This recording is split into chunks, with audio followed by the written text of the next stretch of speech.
The city at night stretched beneath the skyline like black velvet stitched with light. Glass towers rose into the mist, reflecting a world of luxury, shining distant and cold. At the top floor of one of them, where crystal chandeliers spilled gold onto marble, Julian Cross leaned back in an Italian leather chair, swirling a half-empty glass of whiskey. He wasn't tired, not physically, but there was always a certain exhaustion in his eyes, the kind born not of work but of winning too much and feeling too little. Across from him, Max, his college roommate turned lifelong devil's advocate, was scrolling through his phone, a smirk playing on his lips. "Bet you can't undress her," Max said. Julian arched a brow, eyes still on the amber liquid. "Who?" Max turned the screen toward him, zooming in on a grainy security feed of a girl mopping near the executive elevator. "Lena Hart, night janitor. Rumor has it she's never even kissed a guy." Julian glanced at the screen. The image was blurry, black and white, but the way she stood, it wasn't the posture of someone bowed by life. She walked like the world didn't get to tell her who she was. Max laughed again. "Actresses, models, heiresses, you've had them all but her. No power, no ambition, just skin and silence. Bet she won't even look at you twice." Julian should have laughed it off and walked away, but ego is a stubborn beast, and curiosity a more dangerous one. "All right," he said slowly, downing the rest of his drink. "Let's see what a virgin janitor can do to a billionaire." Julian wasn't used to being ignored, so when Lena Hart stepped off the elevator for her night shift the next evening, wearing loose gray scrubs, her hair tucked into a casual cap, and walked right past him like he was nothing more than a shadow on the wall, he knew this wasn't a game anymore. She wore no makeup, no trace of perfume trailing behind her, but her simplicity had a strange kind of power, a presence that didn't need to announce itself. She wasn't shy, she wasn't proud. She just worked like it was the most natural part of who she was. Julian leaned against the glass frame of his office door, hands in his pockets, trying to seem casual. "Rough night?" he asked, his voice barely more than a whisper. She looked up and her eyes met his, quiet, cool, but not cold. "I've had worse," she replied.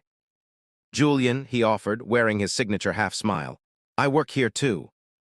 "Figured," she said, eyes never leaving her mop. No gasp of recognition, no flicker of interest, no reaction. Either she didn't know him or didn't care. He watched her openly, unashamed. "What's your name?" A brief hesitation, then she sighed. "Lena." "Not going to ask what I do." "If it matters, I'll find out eventually," she said without looking up. The calm in her tone made Julian feel like he was speaking to a book that hadn't yet been opened.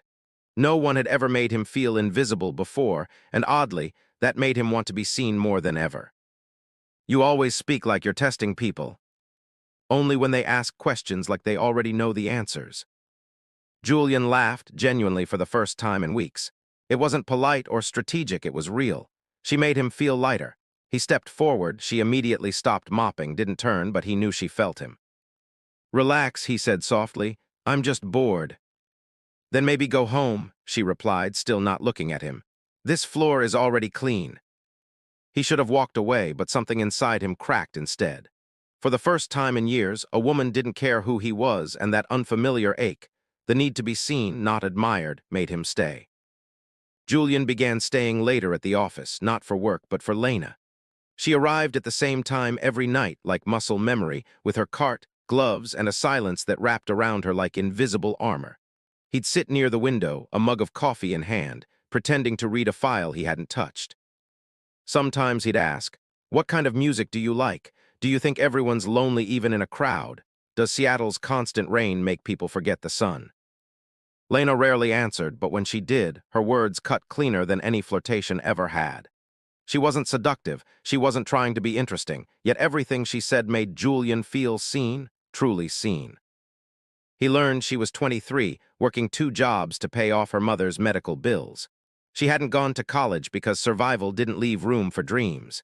She read poetry, knew to Ryuki, but couldn't afford to buy books, so she borrowed them from the janitor closet. She also despised men in suits who wore them like armor. "They only always want to own something," she once said, not looking at him. "A girl's body, her story, her silence."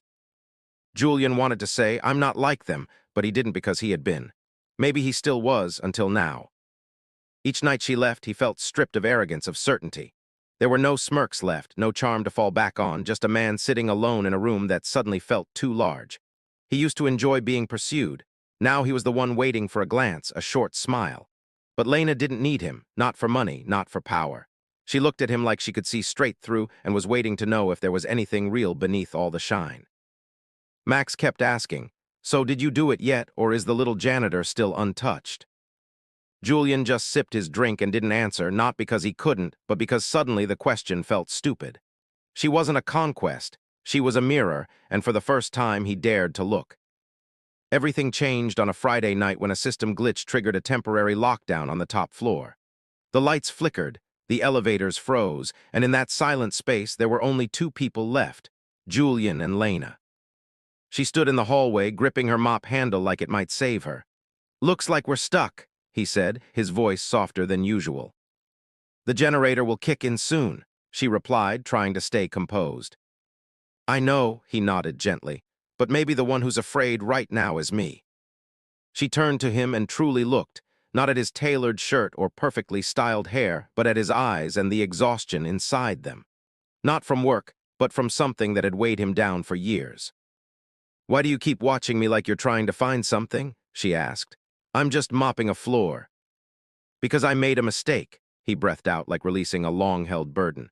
"It started as a dare, a stupid ego move, but then I saw you and it wasn't a game anymore." He paused, voice catching. "I don't want to undress your body. I want to understand why you wear silence like a second skin." Lena stood still. No flinching, no fury, just silence. Thick, unflinching silence. Then she said, quiet but clear, "Most men try to touch my body. You try to touch my pain." He stepped closer, not enough to invade, just enough to be honest. "Because I recognize it, I carry my own." In that dim hallway, something shifted. Julian wasn't a CEO anymore. Lena wasn't a janitor. They were just two people standing in a corridor, letting go of everything the world had forced them to be. That night when Julian came back to her small apartment, not as a man of power, but as a man surrendering to what he felt, Lena didn't send him away. She looked at him quietly, as if finally allowing herself to believe. In a room barely large enough for a narrow bed and a borrowed bookshelf, she sat down, pulled a towel from her damp hair, and said, "You can leave now or you can stay. But if you stay, stay because you see me. All of me."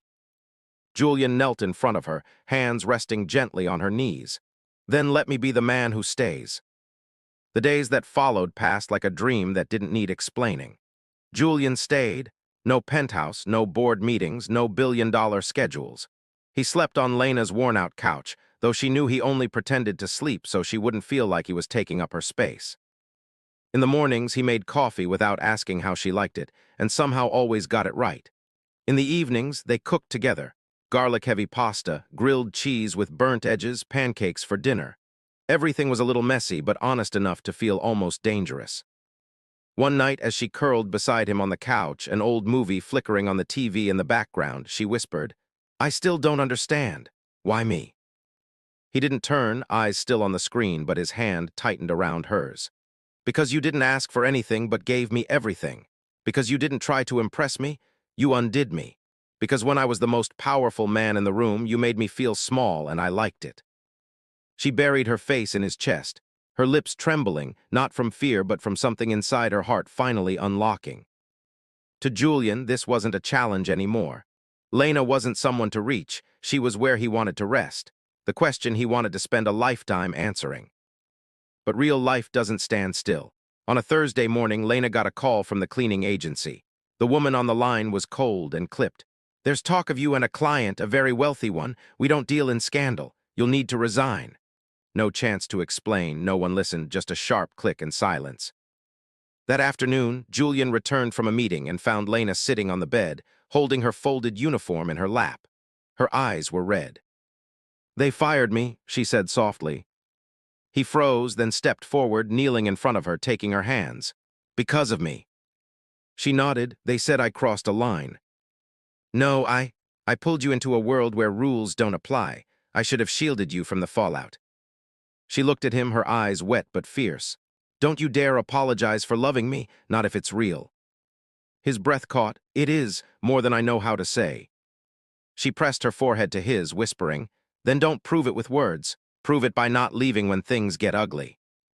That night, Julian made his choice, not out of guilt, not out of redemption, but because for the first time in his life, he wanted to love without hiding. He called the board. His voice was calm, steady. "I'll be stepping away from Ashcroft Industries, not retiring, just returning to something real." Max exploded. "You're giving up an empire for a janitor." Julian didn't flinch. "Empires built on hollow men eventually collapse. She made me whole." The next night, they walked into the charity gala hand in hand. The room stilled as Lena entered in the gown Julian had chosen, not because it was expensive, but because when she looked in the mirror, she whispered, "I almost didn't recognize myself," and he had replied, "Funny, I've never seen you more clearly." When a reporter asked, "Is this your girlfriend or your employee?" Julian didn't hesitate. "This is the woman who taught me how to feel." Then he kissed her, not for the cameras, not to prove anything, just because he needed her lips more than air. Under the soft hum of music, she stumbled in her heels, but in his arms, she moved like she'd always belonged. "You looked at me like I was just a man," he whispered into her ear. "Not a title, not a wallet, not a game." She pulled back just enough to meet his eyes. "That's all I ever saw, a man waiting to be seen." As they left the gala, he wrapped his jacket around her shoulders, her hand laced tightly in his. The city sparkled behind them, but none of it mattered. She was all he needed. In the quiet of the car, she leaned against his chest and asked, "What happens now?" He held her close, a soft smile tugging at his lips. "We live, not as a billionaire and a janitor, just two people who found something real in a world that fakes everything." After the gala, where every camera captured their truth, the city no longer felt like theirs, so they left it behind. They left the city that autumn when the trees began to turn and the wind smelled like something new. No press release, no grand announcement. Julian and Lena simply disappeared from the skyline. The house they chose sat in the suburbs beside a small lake fringed with willow trees. Not big, not grand, but the kitchen filled with morning sunlight, and birds sang on the porch rails. Lena said, "I don't need anything more." Julian smiled and kissed her forehead. "Neither do I." They brought Lena's mother to live with them. She didn't speak much, but the worry in her eyes had softened after years of carrying too much. Some mornings, Lena sat with her, knitting quietly, while Julian made breakfast in the kitchen like it was always meant to be his place. No more meetings, no more reports, just long, gentle days where Lena grew vegetables out back, and Julian learned how to paint the fence without smudging it. Every evening they sat on the porch together, eyes fixed on the horizon, waiting for the sun to fall. And then, one storybook evening, when the sunset painted the sky in gold, Julian sat beside Lena, his shoulder resting gently against hers. They didn't speak, just the quiet between two people who'd learned to love without words. Suddenly, he turned to her, pulling out a worn velvet box from his pocket. "I spent my whole life trying to win, but with you, I learned how to surrender, and I've never been happier." Lena looked at him, tears welling in her eyes. "You gave me a world I didn't know I was missing." He opened the box. The ring was simple, not flashy, but full of meaning. "Lena Hart, will you marry me?" She didn't speak. Her breath caught, her lips trembled, and then, like something sacred, she nodded tearfully. Then she wrapped her arms around him as if holding the answer she'd never dared to hope for. The wedding took place beneath white blossoms in their backyard. No grand dress, no orchestra, just a few close friends, her mother, and the wind whispering through the trees. Julian wore a white shirt, his hair tousled by the breeze. Lena wore a linen dress she'd sewn by hand, wildflowers tucked in her hair. When they said their vows, no one cried, but everyone felt something profound, quiet, unshakable love. "You choose me not for what I have, but for who I am." "I do," she answered, "because I loved you when you had nothing to prove." Julian smiled, and for the first time in his life, he feared losing nothing because what mattered most had already chosen to stay. After the ceremony, they sat where they always did, same old wooden bench, same quiet view, but something had changed. They weren't two people looking for something in each other anymore. They had found it.